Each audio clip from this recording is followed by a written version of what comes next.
never ever settle. So I was engaged to another person before I met my husband, and I was around 28, and of course I thought it was going to turn into an ogre if I didn't get married before I was 30. And for some reason I just knew that this was not the person that I was supposed to be with. I knew that I was supposed to be with somebody else. And so I was on the phone with my mom one day. She's about to write me a check for $15,000 to put a deposit down on the venue. And I called her and I was like, look, I don't want to get married. Like, I don't want to get married. And looking back on it, I definitely didn't want to marry this person. I didn't feel motivated. I didn't feel supported. I felt like I would have to financially support us or do 50-50 for the rest of my life. And I didn't feel like I could go to this person and be like, hey, I want to try something new, or I don't want to pay bills right now, or give me $1,000. Like, I didn't feel like I could go to that person and say these things. And so I broke off the engagement. I was single for a little while, and then I met my husband. And now my husband, like, I can call him right now and be like, hey, like, I want to become a flight attendant. And he'd be like, yes, drop everything. Let's do it. Or I want to be like a karate instructor, or I want to get my PhD. And my husband would be like, yes, I'm motivated. Let's go to the gym. Let's go running. Let's do all this stuff. Like, my husband's very motivating for me. Like, he knows how to push me. He knows me. And I just didn't feel that with anybody else. And I'm so glad that I waited until I was 34 to actually get married, because it just felt right. Like, it felt like the right thing, and it still does. So never settle, because I'm telling you, right around the corner is the exact person that you're supposed to be with, the person that will motivate you for the rest of your life to be the best version of yourself. So good luck.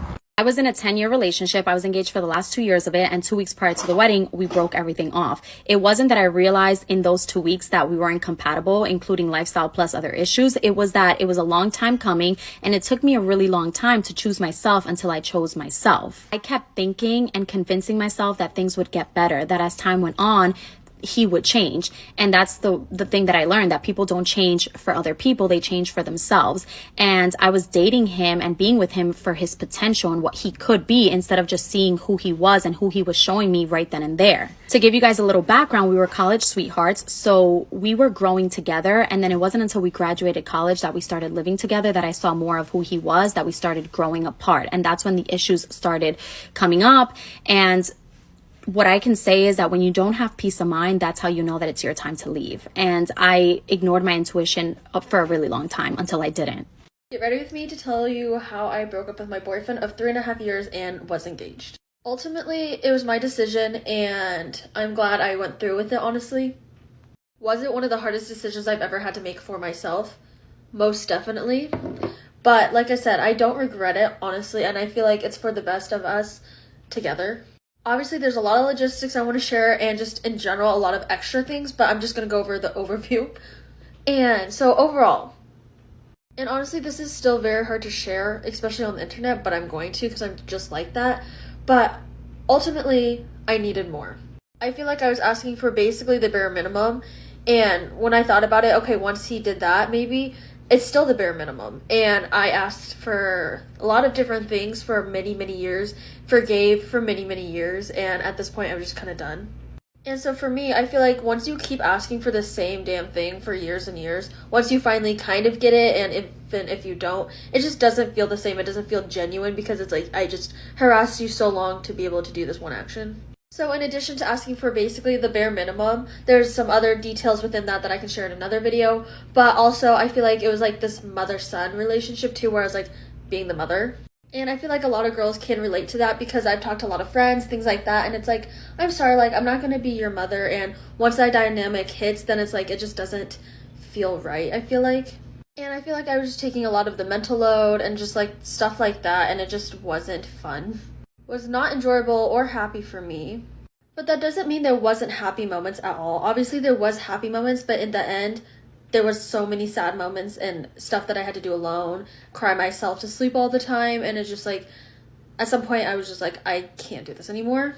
And so with every relationship, obviously like the intimacy started dying down, and it felt like we were roommates at some points, and I was just like, I don't want this for my life. Like, I can't stand at the altar and pretend that I'm okay and I want to marry someone like that. He's a great person, I give him that, but I just don't think we're meant to be together. Like, I want so many different things than he wants, things like that. And I feel like some people try to stay in relationships and make them work when you guys are just not meant to be together. And then some people are like, well, just forgive him. Can you forgive him one more time? And it's like, I literally don't have any more forgiveness left in me. Like, my cup is very dry. Like, I know no one's perfect, and I know everyone has their flaws, but like I said, I just feel like we weren't meant to be together. I shouldn't have to keep forgiving, and I should finally put myself first, and I think that's okay and a good thing. And so overall within that, I was starting to like lose myself. I wasn't really acting like I normally act, as happy as I usually am, and I knew that was the biggest sign. So honestly, it was like a huge mental battle of like, oh my gosh, I'm losing so much, but I'm also getting my happiness back. But I am very proud of myself because like a lot of people stay in mediocre relationships and I'm just not that girl. Couldn't be me. So more videos to come and new beginnings. I ended a relationship and cut off an engagement from a great man. But why? He was a good man. He loved God. That is good. He loved and adored me. He was there for me. C'est bien. He was handsome. He was well educated. Benjamin. Yes, he checked all the boxes. But there There's a but. There's a but. Neighbors gather around. There's a but. But there was still something missing. And I just knew that I could not go through with this marriage. There was just something that did not connect. I felt that there should have been a connection between he and I in order for me to be his wife. Jesus Christ, what the back? Lady, he is not Wi-Fi. You are not iPhone. Why are you looking for invincible connection when he already has all the good qualities that you want? And so I cut off the engagement. You fumbled the bag, lady. He's a good man, Savannah.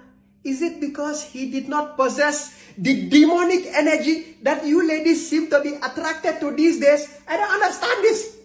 I give up. I give up. We need to normalize ending an engagement with a wonderful man. Stay with me on this one. All you see here on TikTok, all you see online is people talking about ending an engagement because somebody has lied, somebody's cheated on them, and it's okay to end a relationship with a truly wonderful person. So I was engaged years ago to a truly wonderful, wonderful man who I loved very much and who loved me, but we had problems. And I believed everything the society sold me that, oh God, love will conquer all. And it's just not true. Our problems kept mounting and mounting, and we kept saying, oh, we'll be able to figure them out eventually because we love each other. And then as we got closer to the wedding, they got bigger and bigger, and they were things that we couldn't compromise on without compromising our happiness. So I ended the relationship. He was very devastated. I was very devastated, but it's been years now and we have been able to become really, really good friends. He got remarried. He had a beautiful child and we've been able to have this friendship carry on. And I know it will carry on for the rest of our lives, which is probably what we should have always been, which was truly, truly great friends. So let's normalize ending relationships with people who just aren't right for us, no matter how wonderful they are. Let's talk about some signs that helped me realize that I did not want to marry my ex-fiance. In no specific order, gut feeling. When he asked me, I actually saw a ring in his back pocket while we were walking onto the beach, and initial reaction was, let's turn around. When he was on a knee, I said, are you sure? Didn't want to look at wedding dresses. I love fashion, I love clothes, and I had absolutely no interest in looking at a wedding dress. The thought of planning a wedding gave me so much anxiety. Next, I started convincing myself that I did not want kids anymore. I studied early childhood education in college. I freaking love babies. I started to literally believe maybe I don't want kids anymore. I started to envision a life outside of the life that I was living. I thought about what kind of job I wanted to have, where I wanted to be, what I wanted to do with my life, what kind of routine I wanted to have, and none of it aligned with the life that I was currently living. I always wanted to do that. I felt so much disconnect from myself. Walking away from an engagement is hard. Even if you don't want to be with the person anymore, you no longer love that person, you know you'll be happier once you leave, it's still hard. And that's okay. I remember the day that I left, I had a moment where my gut feeling, whatever it had been doing, it finally relaxed. I just felt this relief. I kept telling myself that it's so much better to be embarrassed or scared scared to do something than to live your life settling for something when you know you deserve more. I was so scared that my family was gonna be so disappointed in me. Respectfully, nobody gives a fuck if you walk away from your engagement. People who love you are gonna love you either way. People who support you and are there for you and genuinely care about your happiness and your well-being, they will support you through this. It's gonna be okay, and it does get better. Your life is about to start. You just have to close the chapter. I love you so much. Can do this. You got this. So yesterday I posted a video talking about how I was engaged, but I broke it off and moved across the country where I didn't know a soul. And a lot of you guys wanted a story time about it, so let's do it. So I got engaged September of 2019 to a guy that I was dating for about 2 years at the time. And he's a really awesome guy, but for some reason, before we got engaged, I just was not feeling good about it. I started having doubts about 3 months before we got engaged. We had gone on a trip together, and I saw some aspects of his personality come out that I just didn't appreciate, like how he acted under stress and stuff like that. And so like around that time I started to have these feelings of doubt, and then I knew that the proposal was coming. Like I knew that it was coming up, and so I started to feel, instead of excitement, I started to feel really stressed and anxious about it. I was so stressed that literally the week before I made a pros and cons list, which looking back now, hindsight 2020, I feel like if I felt the need to make that list, I probably should have just known that it wasn't right. But my issue was that on paper, he was everything that I wanted in a partner. He was all these amazing things. And I was like, what is wrong with me to where I don't want to marry this person? There's literally no reason why I should be feeling this way. And so I thought, I kind of talked it up in my mind to be jitters or being just nervous, or this could be a whole nother story time, but I had dated someone for 4 years before this person that I was engaged to, who had passed away actually. And I was very, very, very much in love with him. And so there was a part of me that was maybe I just feel guilty for moving on and for falling in love again and for finding this new chapter in my life. And so I kind of just wrote it off as that. And so we got engaged. When we got engaged, I was obviously excited, but I still felt like I was having to talk myself into it. I was having to reassure myself that this was the right thing to do and that this was the right decision. And I was very honest with my then fiance about how I was feeling, and I told him about my reservations. And so he suggested that I started to go to grief counseling, which was good. But I went to grief counseling to talk through my guilt from moving on from my previous relationship where the man had passed away. But my grief counselor, when I went to go see her, she was actually you are dealing with a lot of grief and trauma. And I do think that's part of it, but I also think that you just maybe don't want to marry this person. And I was like, no, you don't know what you're talking about. She definitely knew what she was talking about. Okay, I'm gonna have to do a part 2. Okay, this is part 2 of my story, how I broke off an engagement and moved across the country. So I went to that counselor, and she basically told me that I just didn't want to marry this man. And I was like, no, you're wrong. So I literally stopped going to her. I owe her an apology. I need to call her and tell her that she was right. But then we started planning the wedding. But every time that we would go visit a venue or something like that, I would feel so apprehensive and nervous. And I felt like I was looking for things that were wrong with each venue just so that we wouldn't book it. Because I couldn't commit to booking a date. And I put it off for months. So we got engaged in September. Then finally in January, we found a venue that was perfect. And I was like, there's nothing wrong with this. Maddie, just do it. What's wrong? Why are you being so apprehensive? And so we booked the venue for October, but then COVID hit. And so when COVID hit and everything got shut down, I found myself actually feeling relieved, because I was like, maybe the wedding will get canceled. We'll put a pause on planning and all of this stuff, which again, hindsight looking back, I should have known. But breaking off an engagement is such a huge decision. It's not like you're just breaking up, where you're just dating, you could break up, get back together. Breaking off an engagement is a final thing. You're not, I feel like it's rare that you would break off an engagement and then get back together. And so I wanted to be so short. And again, the guy was so amazing that I just like didn't know why I was feeling this way. And so I didn't want to just call it off because I loved him and I wanted to be with him. I did not want to be with him. And so COVID caused us to postpone the wedding yet again. And so that was in October. And then we were thinking like maybe in spring we could get married. And so at this point we had been engaged for a year, and like COVID didn't really have an end in sight. And so it was like, okay, do we want to elope or do we want to have a wedding? And COVID really just was like a crutch for me because I didn't have to make the decision that deep down I knew I had to make, because every single day I found myself thinking like, is this right? Is this what I want? Is this what I'm supposed to do?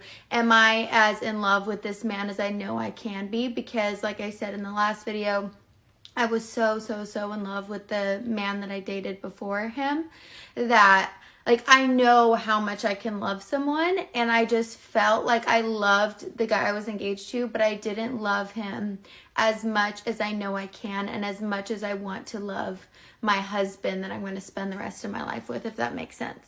And then so we made a goal and we said, okay, after the holidays, like we're going to plan, we're going to do it. It's going to happen. And so after the holidays, okay, I'm going to have to do one more part. This is part 3 of how I broke off my engagement and moved across the country. The other 2 parts are on my page. But so after the holidays, I just like, at that point, I was like, it has been a year and a half of me questioning every single day if this is the right decision. And like breaking up sounds like the most awful thing in the world, but why am I questioning this every day? Like I should not be questioning. And I was looking to people on Instagram, like influencers and all those people who had similar stories. And I remember I reached out to Maddie Nelson because she has a very similar situation. And she was like, you know what? If you're reaching out and questioning it enough to reach out to me and ask, I think you already know the answer deep down. And that really hit me because I was like, shoot, like I've been asking that question for a year and a half. Like that means something. And so finally one day he just kind of like came in the room, and because he wanted to elope, he wanted to do all this stuff, and he was like, Maddie, what's going on? And then I basically told him like, I don't want to get married. And it was very hard, and I shattered his heart for sure. And it shattered my own heart. Like it was awful. It was so awful. All my family was shocked. They loved him. And it was just terrible. But after, I truly felt so much peace about it. Like it was like a weight just lifted off my shoulders, because I had been making myself sick over it for so long, over making that decision and just having the courage and strength to just do it, like to do what I knew deep down was right. It made me feel so at peace. And I'm obviously a terrible decision maker. And so making a decision and feeling 100% right about it said something. And so, after that, it's a long story, but things got very sour afterwards. And what happened after the breakup just solidified it even more. I was like, you know what? All the things I was apprehensive about like have come to fruition, and I know that I'm not supposed to be with this person. I do not want to be with someone who talks to me that way, who treats me that way. And it ended up just being the best thing ever. And so literally like 2 months later, I decided to move across the country for a fresh start. So I moved from California to Nashville. I didn't know a soul. I just picked up and left. And it has been the most amazing year of just like living my own life, living for me, not having to worry about anyone else, like doing what I want while I can, while I have this time where it's just me. And it has been amazing. So that is my story time. If you guys have any questions, feel free to let me know. I called the wedding off 7 days before it was supposed to happen. And while that is a long loaded story for another time, there's something about that I wanted to share has been impacting me a lot lately.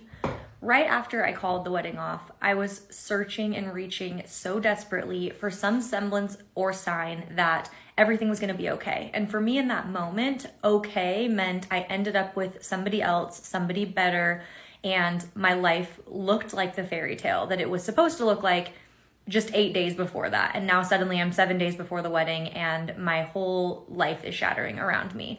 I found out he was cheating on me with somebody I considered a friend. So that's the That's the reasoning behind it. And it was one of the easiest decisions I've ever made because there was no part of me that wanted to tell my future children, don't worry if you're getting cheated on, daddy cheated on me, you know, we're all good. And everyone's story is different and people recover from infidelity. But for me, 7 days before I said vows to somebody and committed my life to them, I definitely didn't feel comfortable moving forward with that.